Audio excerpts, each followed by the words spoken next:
continuando, pessoal. Então, nós já sabemos que o ágil, ele é suportado por valores e princípios. De novo, não é uma metodologia, ele é um processo que, assim, que trabalha no campo das ideias. E isso faz com que a gente possa, utilizando os princípios e os valores, facilitar o nosso trabalho, permitir que nós possamos garantir que esse é o grande objetivo do ágil quando eles discutiram, garantir alto grau de atendimento ao cliente. E como que eles fazem isso? Entregando aquilo que satisfaz o cliente, com entregas rápidas e contínuas. Este é um grande ponto do processo ágil no desenvolvimento de softwares. E aí, nós temos que verificar qual é a diferença entre a metodologia, que se chama de cascata, e a metodologia que, tecnicamente, se fala de ágil. Eu não gosto de falar de metodologia, mas como que eu aplico o ágil em uma metodologia de desenvolvimento de processo. Então, quando a gente olha esse quadrinho aqui, e desculpa, pessoal, de estar em inglês, mas eu não consegui algo que eu acho interessante em português, eu não tive tempo ainda de trabalhar nesse quadro. Vamos pensar no seguinte: na parte de cima, nós estamos vendo a aplicação de um processo de gestão ou um processo de desenvolvimento baseado no método tradicional em cascata. E o que é esse método? Em cada fase, nós vamos executando a atividade e vamos complementando essa atividade com outras. E chegar lá no final, nós entregamos o produto. Então, eles vão verificar todos os requisitos de desenvolvimento, vão fazer a modelagem, vão implementar tudo isso que foi modelado, e ali, então, eles vão fazer a verificação do software funcionando. Ele faz isso em forma de cascata. Esse é o formato tradicional de gestão de um projeto. Quando eles aplicam os princípios e os valores do ágil, isso muda um pouco. E qual que é a grande mudança aqui?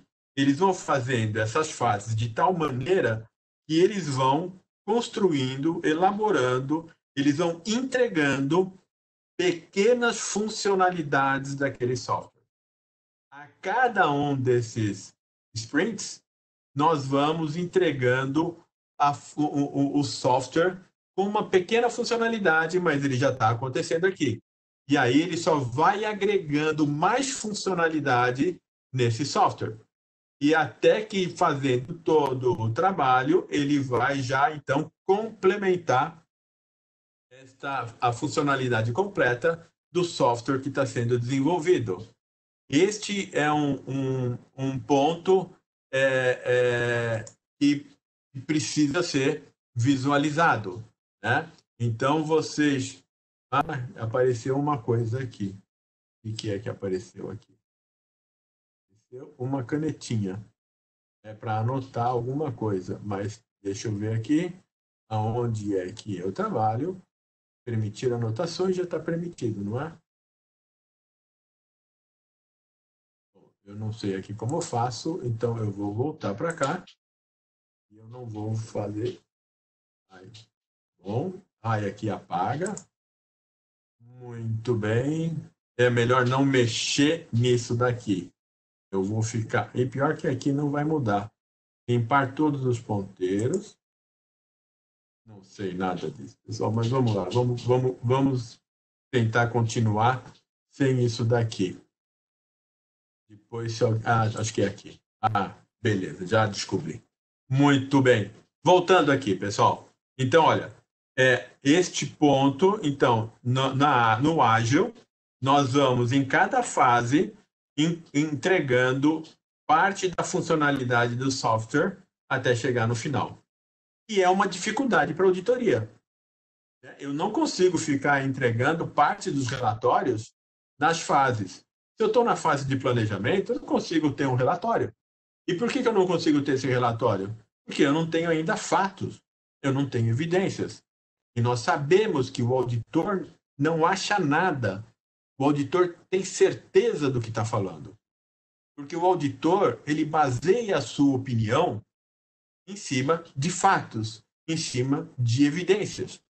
Então, é um pouco mais difícil para que a gente possa aplicar os valores e os princípios do ágil neste formato. Não quer dizer que não é possível aplicar. Eu vou trabalhar com vocês daqui a pouco uma forma de como eu vejo que pode ser aplicado.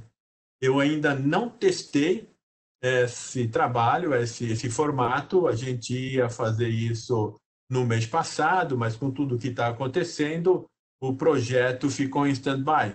Então, eu ainda não testei. Eu estou só fazendo alguns testes, que são testes remotos, mas ainda não fiz a auditoria completa de todo esse trabalho. Então, agora nós já sabemos o que não é ágil e sabemos aquilo que é o ágil. Agora, vamos ver como é que nós aplicamos o ágil na auditoria. Como é que nós trabalhamos o ágil na auditoria? E aí a pergunta é, o que é ser ágil em auditoria? O que é trabalhar esses princípios na auditoria? E eu cheguei a essa, depois de algumas reflexões, eu cheguei a essa conclusão aqui, que ser ágil em auditoria é alcançar os objetivos do trabalho no menor tempo possível, sem prejuízo ao atendimento das normas de auditoria e sem prejuízo da qualidade da entrega da auditoria. Então, ser ágil em auditoria não é aplicar somente as ferramentas, mas aplicar as ferramentas ágil que podem facilitar os princípios e os valores dentro de um processo de auditoria, desde que nós consigamos fazer o trabalho atendendo às normas de auditoria. Isso sempre.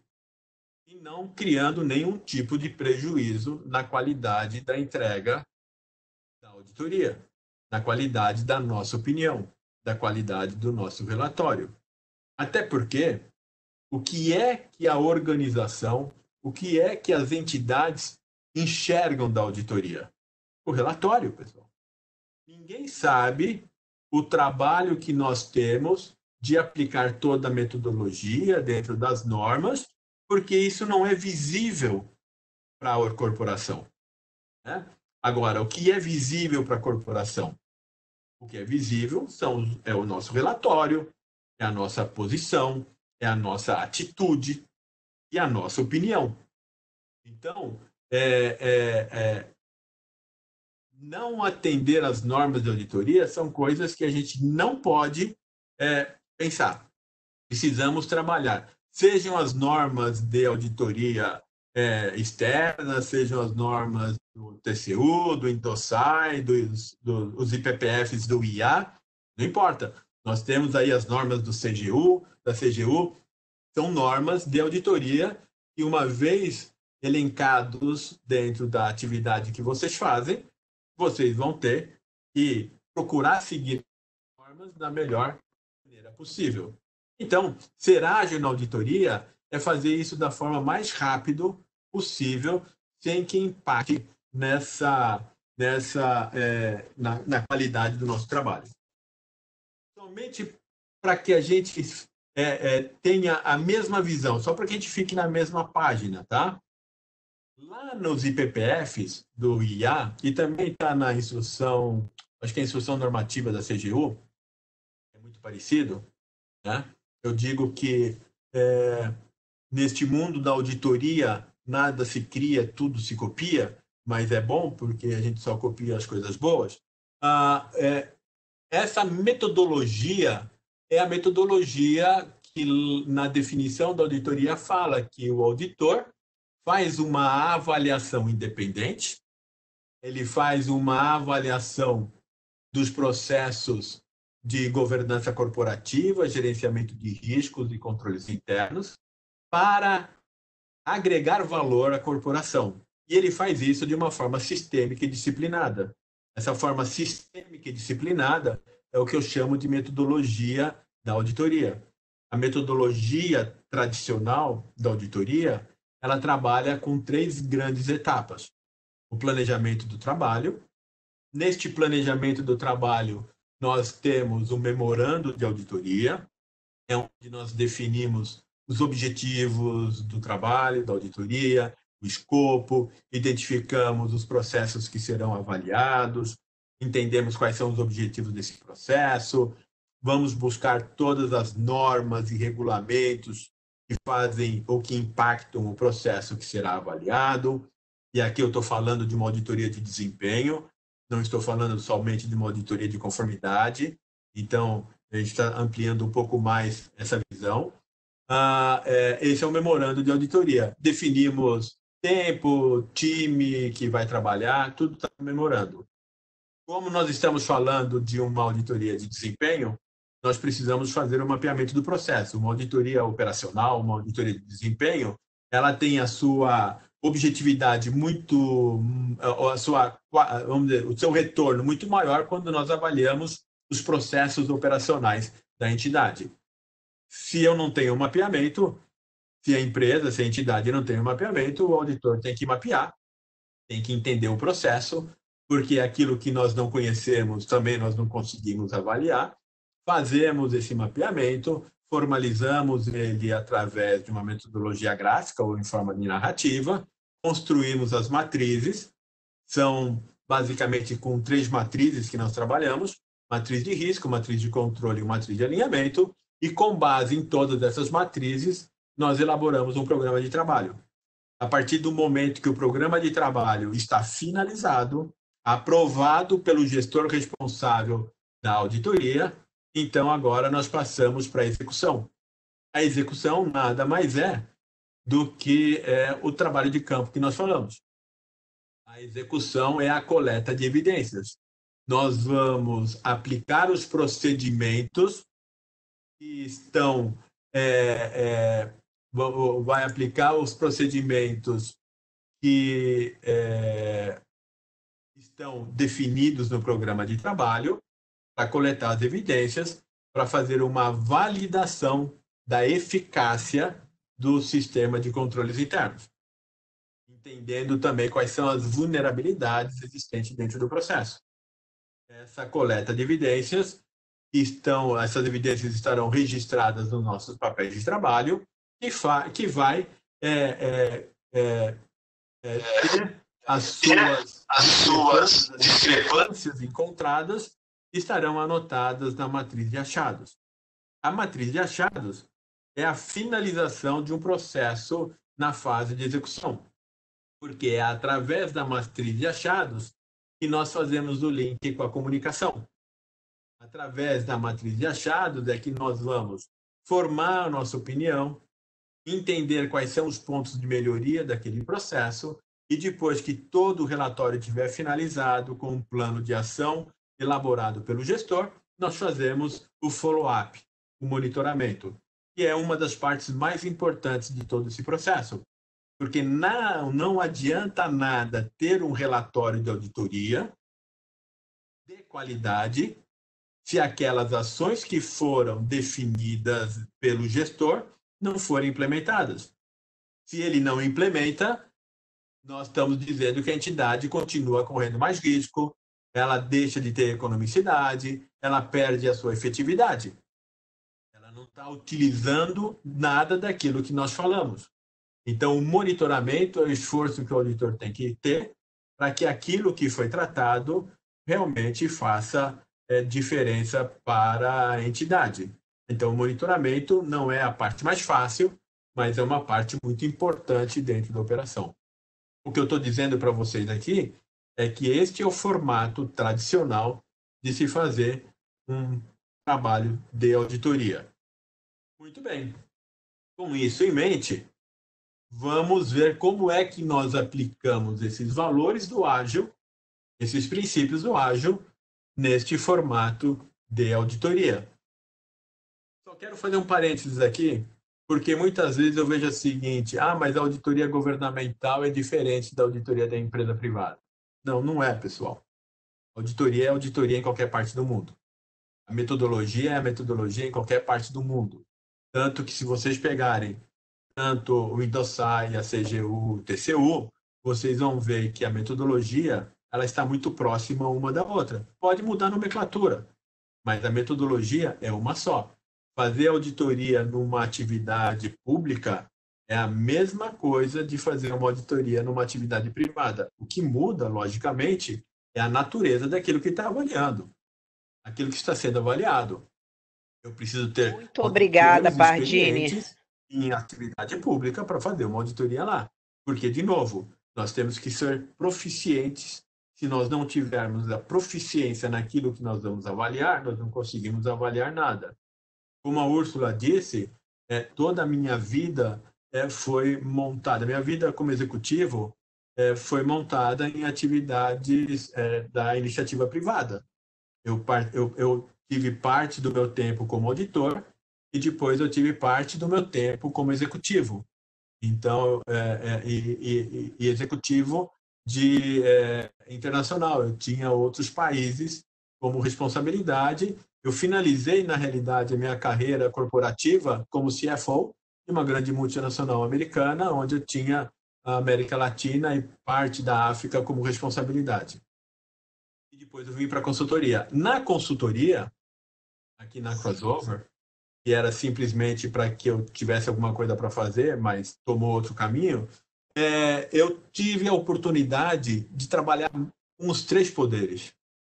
Desde a formação das Forças Armadas, por muito tempo, como trabalhei também com o Poder Judiciário, com o Poder Executivo e com o Poder Legislativo. Eu tive a oportunidade de trabalhar em alguns organismos desses poderes, de fazer a transição de uma auditoria de conformidade para uma auditoria de desempenho.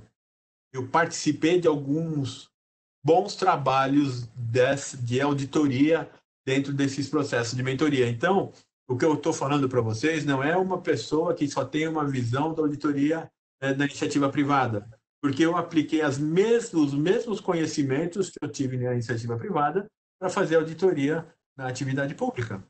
Logicamente, aí com auditores especializados naquela unidade. Né? Então, auditoria é auditoria.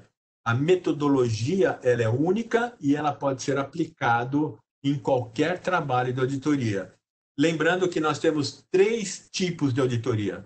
A auditoria de conformidade, que é a auditoria mais... A auditoria de conformidade é a auditoria onde nós vamos verificar se aquela entidade, se aquele processo está realizando as suas atividades em conformidade legal ou em conformidade com as normas da operação. É a auditoria onde o auditor se expõe menos porque o paradigma dele é uma lei ou é uma norma. É uma auditoria reativa, muitas vezes, porque nós apontamos fora da norma aquilo que está fora da lei. Depois nós temos a auditoria contábil, não deixa também de ter a sua base numa auditoria de conformidade, porque nós vamos avaliar se os registros contábeis, se os registros financeiros estão em conformidade com os princípios e os fundamentos de contabilidade que regem aquela atividade. E depois nós temos a auditoria operacional, ou como eu gosto de chamar, auditoria de desempenho. A auditoria de desempenho, ela vai avaliar a eficiência, a efetividade, a economicidade dos processos operacionais. Nós vamos trabalhar com os processos, com as melhorias. Isso, a conformidade é a mesma coisa que compliance. Então, nós temos esses três modelos, os 3 tipos de auditoria. E, logicamente, que no dia a dia, muitas vezes, nós fazemos isso de forma híbrida. Nós fazemos num trabalho um pouco de cada um. Mas a auditoria de desempenho, com certeza, é a auditoria que vai trazer muito mais, digamos, coisas boas para aquela unidade que está sendo avaliada. Falado isso, vamos trabalhar um pouco agora como que a gente aplica esses valores e esses princípios. Muito bem. Para aplicar esses valores e esses princípios, nós temos que ter algumas ferramentas. Existem uma enormidade de ferramentas para isso. Então, se vocês começarem a pesquisar, tem um monte de ferramentas. Eu escolhi duas, que é o Kanban e é o Scrum. São duas ferramentas que eu acho que são mais apropriadas para um trabalho de auditoria. Essas duas ferramentas não são ferramentas novas, não tem nada de novo. O Kanban, ele vem da gestão japonesa, ele vem da melhoria contínua. E o Kanban, ele é aquele controle visual dos processos por cartão. Então, nós temos o Kanban como sendo um processo de controle das atividades que nós devemos implementar. O Kanban, eu acredito que ele é nascido ali pelos anos 70, anos 60, porque a melhoria contínua começa a ser trabalhada nos anos 30 com o Dr. Shihard, que ele é o presidente da Bell System, e ele começa a estudar uma forma mais prática de olhar para a qualidade dos produtos antes de chegar no final do processo. Então, ele começa a trabalhar a qualidade de forma contínua em cada uma das atividades que estão sendo executadas, né? Muito bem. Então, o Kanban é uma ferramenta que nós vamos trabalhar. Ele é bem simples. A outra ferramenta é o Scrum. O Scrum também não é nenhuma novidade. O Scrum começa a ser tratado lá no ano de 1986, quando o professor Takeuchi e o professor Nonaka escrevem um artigo para a Harvard Business Review, dizendo o seguinte: olha, na análise que nós fizemos, nós vimos que as melhores equipes, as equipes que trabalham com mais agilidade, elas agem como um time de rugby, né? Então, o de rugby, o que ele faz? Ele faz Scrum. Ele sai correndo, o time todo sai correndo o mais rápido possível, o mais longe possível que ele puder, em unidade. Então, são atividades que são realizadas pela equipe como um todo, para que você possa alcançar no rugby a maior metragem possível dentro daquele tempo definido, né, do menor tempo possível. Então, esse é o Scrum. E o Scrum ele é dividido por sprints. O sprint no esporte é correr o máximo que eu posso correr no menor tempo possível. Então, são essas duas ferramentas que nós aplicamos dentro deste processo. Eu tive, ainda não se falava de toda essa metodologia ágil, mas eu tive a oportunidade de conhecer um dos co-criadores do Scrum, que é o Jeff Shurtleff, e eu depois eu posso até passar para vocês, eu recomendo um livrinho, não é muito grande, ele já está em português, que fala o seguinte: é a arte de fazer o dobro do trabalho na metade. E aqui ele conta um pouco a história de como ele chegou a essa conclusão. É da editora Sextante, né? É um livro muito interessante, é um livro que vai ajudar muito vocês a entenderem como é que nós aplicamos esse Scrum. Com essas duas ferramentas em mente, como é que a gente aplica no trabalho de auditoria? Ursula, como que nós estamos de tempo? Alguém sabe? O tempo é seu. O tempo é seu. Quanto mais você falar para a gente, melhor. Eu vou continuando aqui. Pode ficar aí à vontade. Os interessados, 150 participantes interessados. Mais tempo pode falar à vontade. Normal também acontecer isso. Mas vamos lá, o Seu primeiro é o Pardini. Kanban, pessoal. Então, assim, como é que eu idealizado em fazer o Kanban? Também desculpa de estar em inglês, mas eu depois vou mandar para vocês em português. Esse aqui é o tipo de um documento de Kanban para fazer o controle dos processos da auditoria, e esse é o Sprint 1, na fase de planejamento. Né?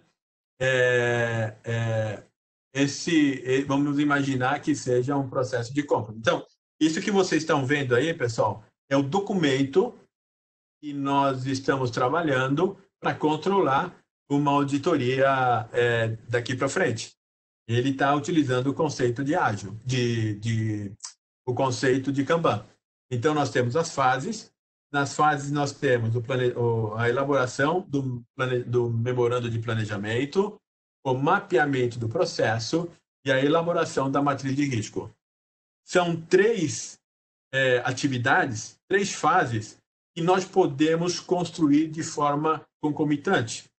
São três fases que nós podemos trabalhar de forma concomitante. E aí nós temos o backlog. Backlog nada mais é do que as atividades que devem ser realizadas dentro daquela fase. Então, nós vamos identificar os objetivos do processo, nós vamos definir quais são os objetivos do escopo do trabalho da auditoria, nós vamos coletar toda e qualquer informação definida ou que é aplicada no processo que está sendo avaliado, vamos definir uma equipe, vamos definir um cronograma e vamos definir um orçamento para aquele trabalho. Essas são atividades que se chama de backlog dentro deste processo de elaboração do memorando de planejamento. Depois nós temos no mapeamento. Nós vamos fazer o cronograma das entrevistas, vamos executar as entrevistas, vamos fazer a formalização ou em forma de narrativa ou da melhor forma, que é a forma gráfica, utilizando o fluxograma, e depois nós vamos fazer a validação desse nosso entendimento. E, por último, ali, a última fase, é a matriz de risco. A matriz de risco, como vocês sabem, ela começa pelos objetivos do processo. A partir do momento que eu conheço os objetivos do processo, eu consigo identificar os riscos do processo. Identificando o risco do processo, eu vou identificar os fatores de risco que podem fazer com que aquele risco aconteça. E aí nós fazemos a avaliação da sua magnitude, e a avaliação de risco é sempre matricial. Probabilidade de ocorrência com o impacto se aquele evento acontecer. Enquanto nós não conhecemos a magnitude do risco, nós não sabemos qual é a ação que devemos tomar para a mitigação desse risco. Né? Então, esses são o primeiro sprint. Esses três passos, essas três fases, a gente pode fazer de forma concomitante. Aí tem um ponto importante. Para fazer e aplicar isso, nós temos que ter uma equipe de auditoria. Se eu tiver uma entidade que tenha equipe, esquece, pessoal. Não tem como aplicar isso, porque você vai fazer dentro do seu tempo. Se eu não tiver uma equipe para trabalhar, fica bem complicado. Então, os princípios e os valores do ágil podem ser aplicados na metodologia da auditoria se nós tivermos pelo menos 3 pessoas, né, para fazer esse trabalho. E aí, depois que nós temos 3 colunas. O que deve ser feito, né, o a fazer, que é o to do. Depois nós temos aquilo que está sendo realizado, que é o doing, e aquilo que já foi realizado, que é o done. Então, assim, nós temos essas 3 colunas, e aí vocês vão utilizando post-it ou qualquer tipo de outro cartão para fazer indicar o que está sendo feito. Um dos itens interessantes do princípio e valor ágil é que ele fala o seguinte: nós temos que ter reuniões rápidas todos os dias para que a gente possa saber o que é que precisa ser feito, o que é que está sendo feito e o que já foi feito. Eles indicam uma reunião de, no máximo, 15 minutos, onde as pessoas vão dizer o que estão fazendo, quais são as suas dificuldades e o que elas precisam fazer. Dentro deste princípio de processo de aplicação dos valores e princípios ágil, nós temos que ter definido dentro dessa equipe o que eles chamam no desenvolvimento de softwares de Scrum Master. O Scrum Master é o encarregado do trabalho. Qual é a atividade do Scrum Master? De fazer com que aquilo que pode estar criando uma dificuldade para a consecução da tarefa seja eliminado. Ele é o facilitador.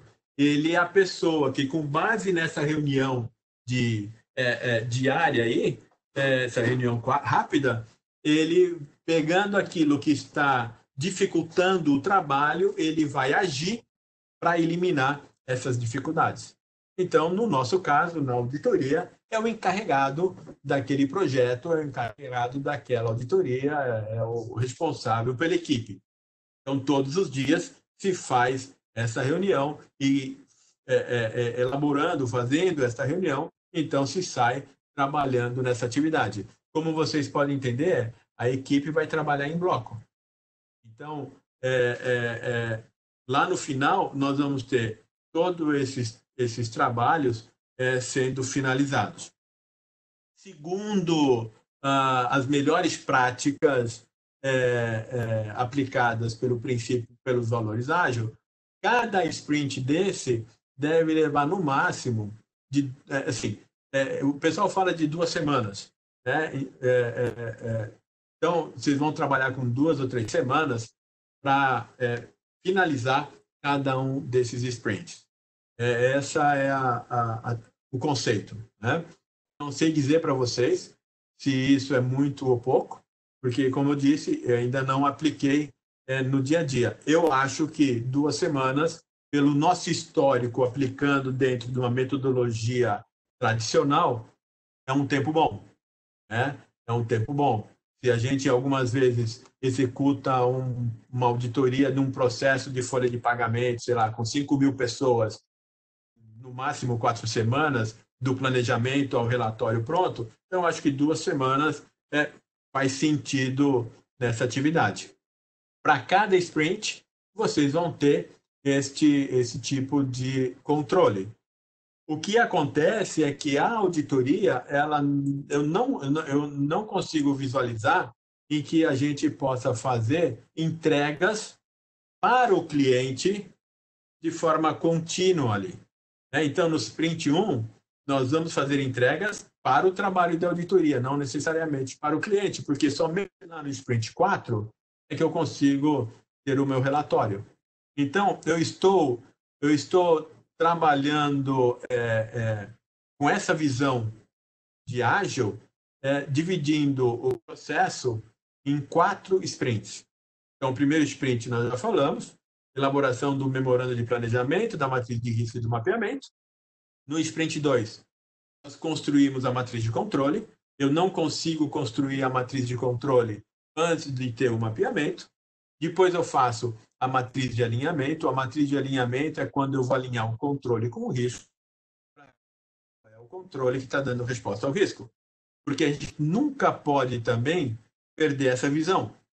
Controle interno só deve existir numa operação se tiver relacionado com um ou mais riscos.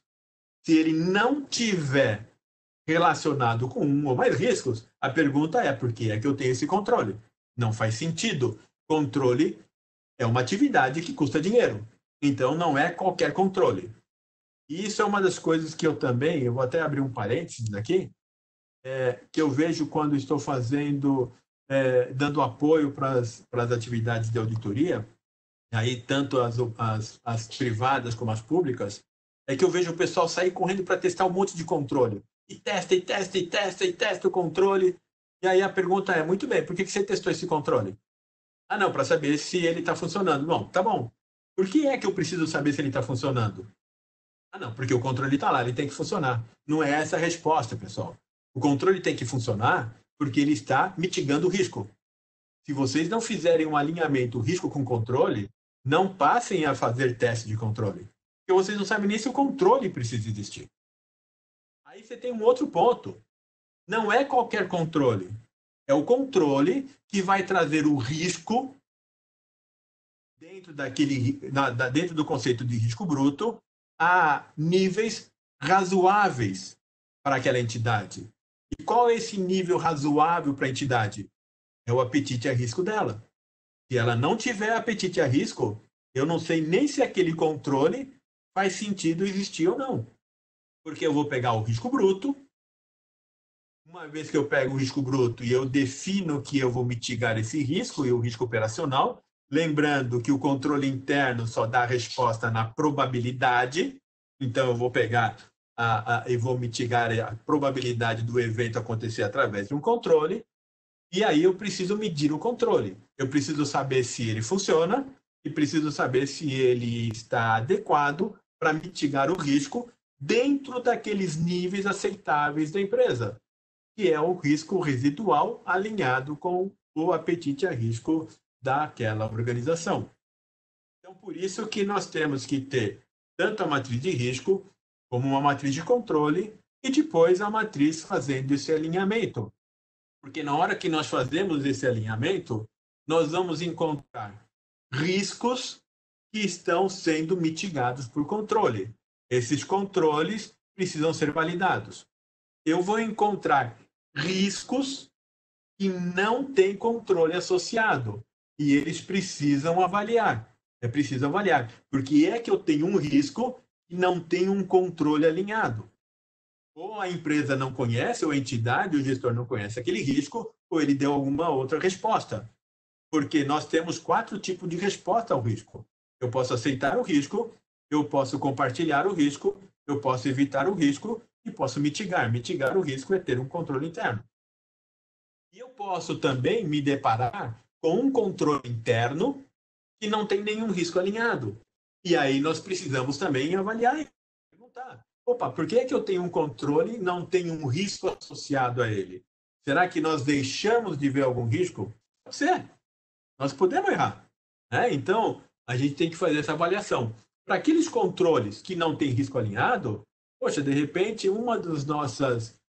o que nós vamos falar para a gestão é elimine. Não tem necessidade de nós termos este controle. A não ser que sejam controles requisitados, no caso de vocês, de forma legal.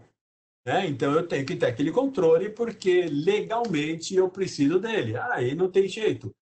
Não necessariamente a gente vai conseguir ser eficiente na sua totalidade se eu tiver alguma regra que fale que eu tenho que ter aquele controle. Isso acontece também na iniciativa privada, tá? Mas com certeza vocês que estão em atividades altamente regulamentadas podem se deparar com isso. Muito bem. Com toda essa visão, nós criamos um programa de trabalho. Então, o Sprint 2 é matriz de controle, matriz de alinhamento e programa de trabalho. São coisas que nós podemos fazer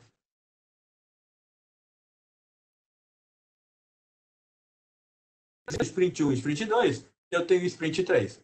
Aí eu vou para a coleta de evidências. Nós vamos para o trabalho de campo. Nós vamos coletar as evidências em conformidade com aquilo que está no programa de trabalho. Temos a matriz de achados. E essa matriz de achados vai nos dar capacidade de ir para o Sprint 4, que é a elaboração do relatório. Agora, observe o seguinte, pessoal. Essa matriz de achados, ela é finalizada no Sprint 3. Mas ela começa lá no Sprint 1. Na hora que eu estou construindo a documentação que vai fazer parte de todo esse processo, lá eu já começo a trabalhar a matriz de achados. Eu já abro a matriz de achados. Porque mesmo no planejamento, eu já posso ir encontrando alguns tópicos para validação, que serão importantes para nosso posicionamento no relatório. Pode ser que nessa atividade nós tenhamos ciência de um fato de uma magnitude muito grande. E aí, logicamente, se essa é uma magnitude que vai impactar duramente aquela entidade, eu não vou deixar chegar até o relatório para conversar com o gestor. Então, a matriz de achados, ela nos ajuda a alinhar um pensamento de ter e dar um pouco de capacidade para que eu converse com o gestor sobre aquele ponto que é altamente relevante. Então, isso pode acontecer. Uma outra coisa, que a gente também trabalha um pouco no Sprint 1. Na hora que eu estou fazendo o memorando de planejamento, eu já estou pensando no relatório.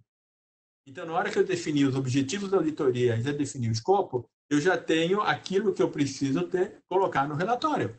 Então, eu já começo a trabalhar o relatório nessas atividades. Agora, isso não é somente no processo utilizando os princípios e os valores do ágil.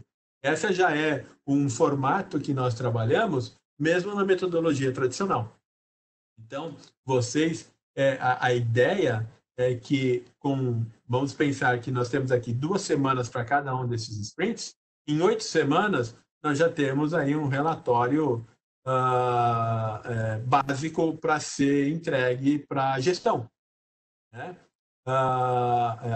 Dentro de um processo que realmente vocês fatiaram a organização em processos e definiram quais são os processos que devem ser trabalhados.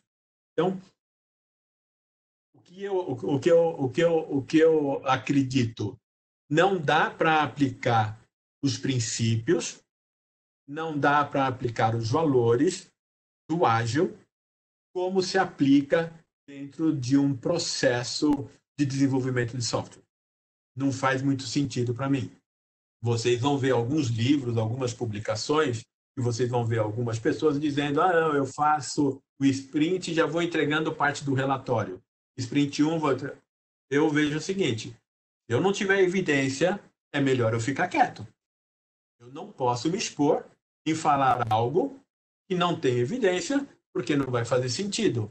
As evidências acontecem de uma maneira muito mais substanciosa na coleta de evidências, no Sprint 3. Enquanto eu não tiver isso, eu não tenho o que entregar para o meu cliente. Eu não tenho que entregar para aquela atividade que está sendo avaliada. Por isso que eu vejo que é um pouco mais difícil de aplicar a filosofia do ágil como se aplica no desenvolvimento de softwares. Como eu disse para vocês, eu sou uma pessoa do século passado. Eu comecei a fazer auditoria em 79 e a metodologia não mudou muito disso. Eu sou um pouco pé atrás quando vem com muita inovação. Eu preciso estudar, eu preciso reconhecer que aquela inovação realmente é legal, vai fazer sentido, e depois eu vou trabalhando como é que eu aplico esta inovação dentro de um processo. Logicamente, isso é de trabalhar na metodologia. Vocês vão adicionar a isto, vocês vão adicionar inteligência artificial, vocês vão adicionar data analytics, vocês vão adicionar machine learning, vocês vão adicionar inovações de atividades e vão fazer com que isso se torne muito mais rápido. Uma das coisas que possivelmente vai deixar de existir num processo de auditoria é a amostragem. Porque com uma inteligência artificial, com um data analytics, vocês vão ter capacidade de um pequeno prazo olhar para 100% daquilo que precisa ser olhado. E isso não é futuro, isso é presente. Trabalhar com inteligência artificial na auditoria, pessoal, já é uma coisa que está acontecendo em várias atividades, em várias organizações. E realmente muito, muito interessante esse formato. Então, aqui eu estou falando da metodologia, mas vocês vão ter que aplicar essas ferramentas de inovação justamente para fazer isso. É fácil? Não, não é fácil. Não é fácil, até porque precisa de uma mudança de paradigma